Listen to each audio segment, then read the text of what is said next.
দর্শক, ছাত্র জনতার আন্দোলনের পরে বাংলাদেশের অন্তর্বর্তীকালীন সরকারের মাননীয় প্রধান উপদেষ্টা প্রফেসর ডক্টর ইউনূস সহ তার সাথে যারা বাংলাদেশের রাষ্ট্র সংস্কারে গুরুত্বপূর্ণ ভূমিকা কাজ করছেন, তাদের মধ্যে ছাত্র জনতার একটি প্রতিনিধি কিন্তু নিবিড়ভাবে কাজ করে যাচ্ছেন, সহযোগিতা করে যাচ্ছেন।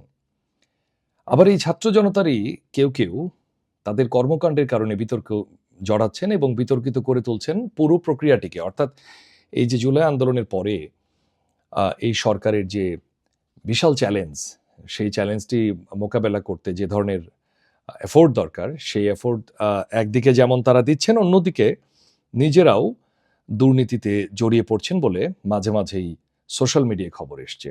এবার সরাসরি পত্রিকায়, বাংলাদেশের জনপ্রিয় দৈনিক সমকাল পত্রিকায় একটি খবর প্রকাশিত হয়েছে, যেখানে বলা হয়েছে সচিবালয়ে যাওয়ার ছবি ভাইরাল, এনসিপি নেতা গাজী তানভীরকে সাময়িক বরখাস্ত। ছবিটি দেখতে পাচ্ছেন। গাজী তানভীর, আপনারা জুলাই আন্দোলনের সময় তাকে সবাই দেখেছেন। রিপোর্টটিতে বলা হয়েছে, এনসিটিবির পাঠ্য বইয়ে কমিশন বাণিজ্যের অভিযোগে জাতীয় নাগরিক পার্টি, যেটি ছাত্র জনতা নতুন করেছে, এনসিপির যুগ্ম সদস্য সচিব গাজী সালাউদ্দিন তানভীরকে সাময়িক অব্যাহতি দেওয়া হয়েছে। সোমবার সামাজিক যোগাযোগ মাধ্যমে ফেসবুকে তার সচিবালয়ে যাওয়ার ছবি ভাইরাল হওয়ার পর দলের পক্ষ থেকে এই সিদ্ধান্ত নেওয়া হলো।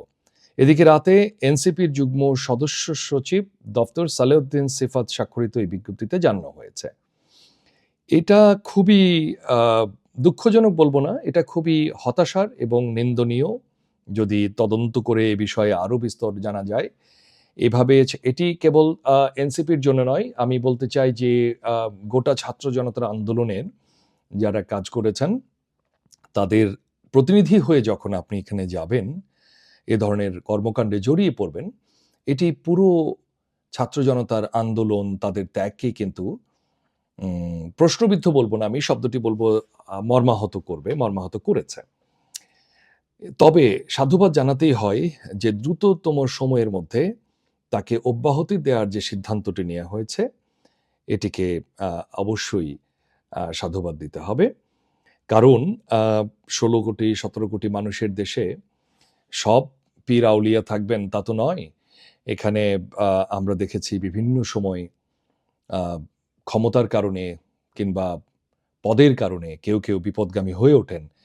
এই বিপদগামীদেরকে আবার চিহ্নিত করবার যে দায়িত্ব, সেই দায়িত্ব যদি সঠিক সময়ে নেওয়া যায়, সঠিক সময়ে নিয়ে তাদের বিরুদ্ধে ব্যবস্থা করা যায়, তাহলে অন্যরা উৎসাহটি পাবে না।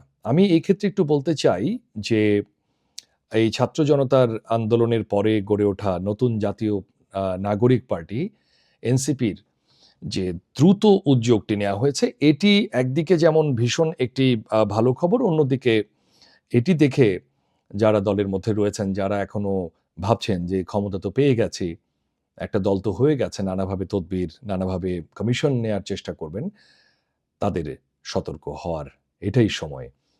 এবং এখানে আরেকটু বলে রাখি যে কেন্দ্রীয় শৃঙ্খলা কমিটির প্রধানের নিকট ৭ দিনের মধ্যে লিখিতভাবে যথাযথ ব্যাখ্যা প্রদান করতে এবং আপনাকে কেন দল থেকে স্থায়ীভাবে বহিষ্কার করা হবে না জানতে চেয়ে কারণ দর্শানোর নোটিশ নাহিদ ইসলাম ও সদস্য সচিব আক্তার হোসেন নির্দেশে পাঠানো হয়েছে, প্রদান করেছেন।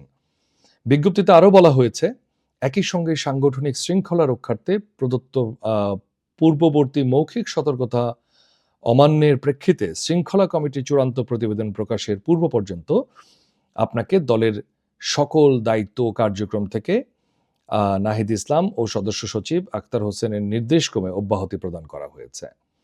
এ ব্যাপারে গাজী সালাউদ্দিন তানভীর এখনো কিছু বলেছেন বলে আমি দেখিনি, তবে গত কয়েক মাস থেকে নানা বিতর্কিত কর্মকাণ্ডের জন্য তিনি সমালোচিত হয়েছেন সোশ্যাল মিডিয়া, আমরা দেখেছি। এবং শনিবার এই বিষয়ে একটি এনসিপির সাধারণ একটি সভা হয়েছিল, যতটুকু মনে পড়ে। সেই সভায় এই সালাউদ্দিনকে নিয়ে ব্যাপক সমালোচনা এবং তোপের মুখে পড়তে হয় অন্যান্য নেতাকর্মীদের। এরপরে বিষয়টি তারা আমলে নেয় এবং প্রাথমিক তদন্তে তাকে অব্যাহতি দেওয়ার সিদ্ধান্ত নেওয়া হয়েছে। চূড়ান্ত সিদ্ধান্ত ৭ দিন পরে রিপোর্টের পর দেয়া হবে। দর্শক, এই ছিল খবর। সবাই ভালো থাকবেন। ধন্যবাদ।